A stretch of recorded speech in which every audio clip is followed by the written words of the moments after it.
kerakli jihozlar bilan ta'minlash va pokiza tutish kabi ishlarni o'z ichiga oladi. Ushbu ishlarning barchasi esa Allohga va oxirat kuniga haqiqiy iymoni bor, Allohning amriga taslim bo'lgan, namozni vaqtida o'qigan, zakotini joyida berib yurgan taqvodorlarga hamda faqat Alloh taoloning o'zidangina qo'rqib, boshqalardan qo'rqmaydigan kishilargagina nasib qiladi. An Abi Hurayra radhiyallohu anhu anin Nabiy sallallohu alayhi vasallam qol: "Idza marartum bi riyadil jannah farta'u."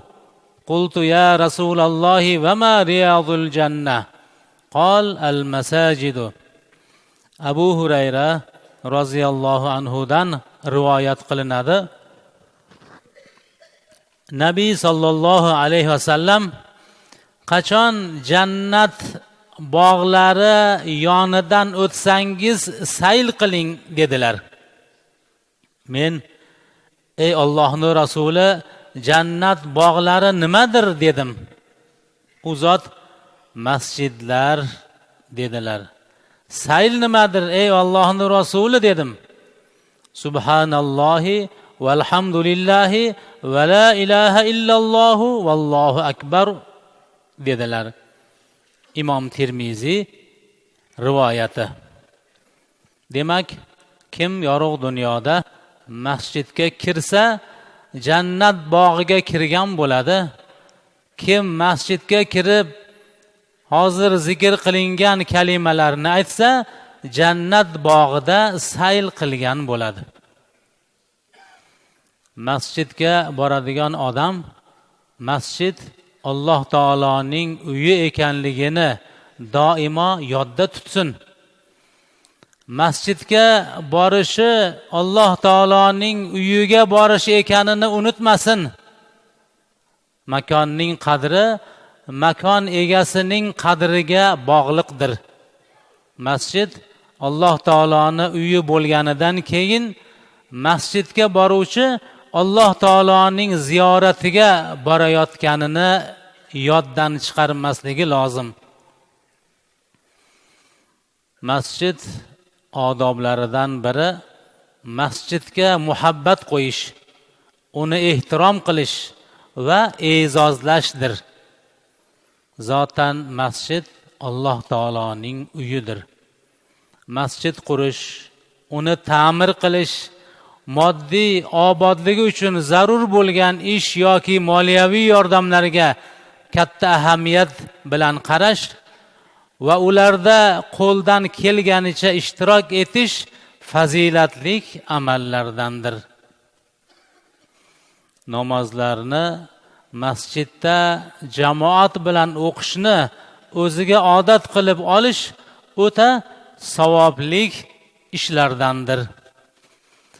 Qala Rasululloh sallallohu alayhi va sallam: "Man tatahhara fi baytihi thumma masha ila baytin min buyutillah liyaqdiya fariidatan min faraidillah kanat khutwatahu ihdahuma tahuttu khati'atan wal ukhra tarfa'u darajatan."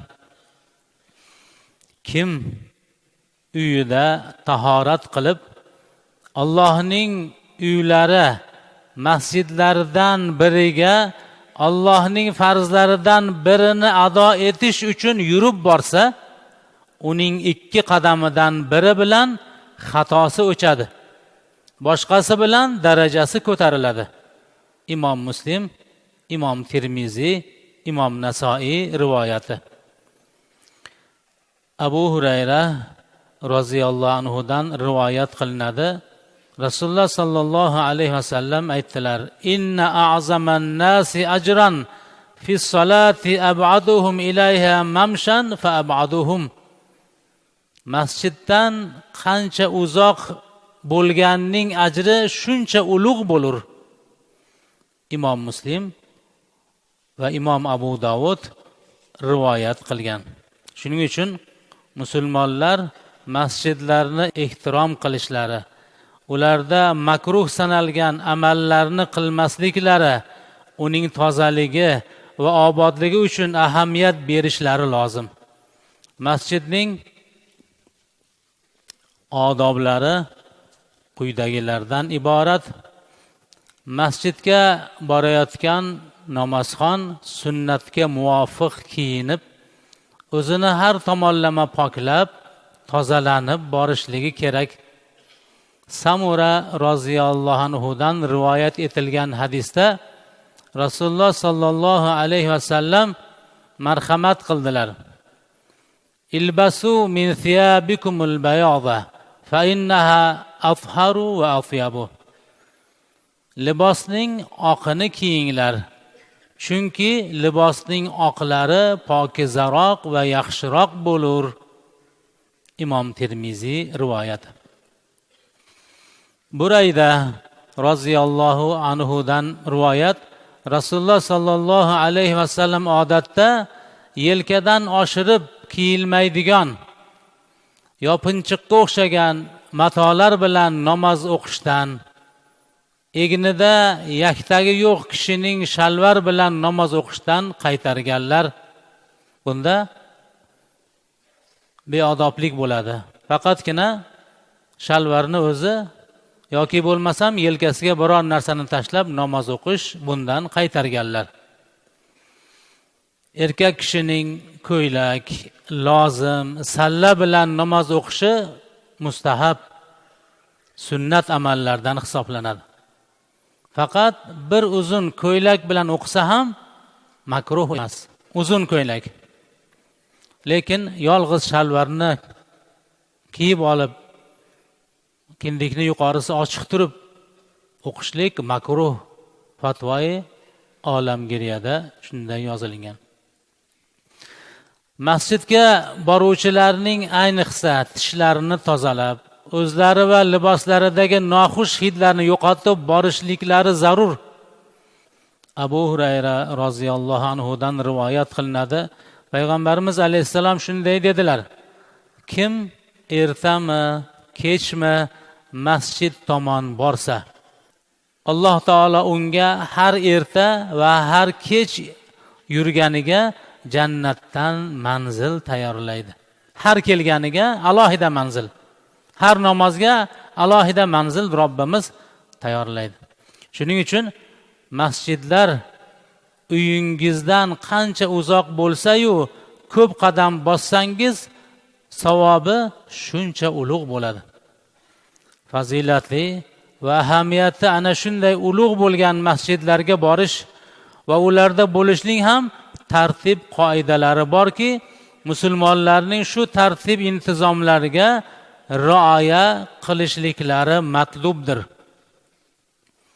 Rasululloh sallallohu alayhi vasallam aytdilarki, qachon bir odam masjidga kelsa, albatta oyoq kiyimining ostiga qarasin.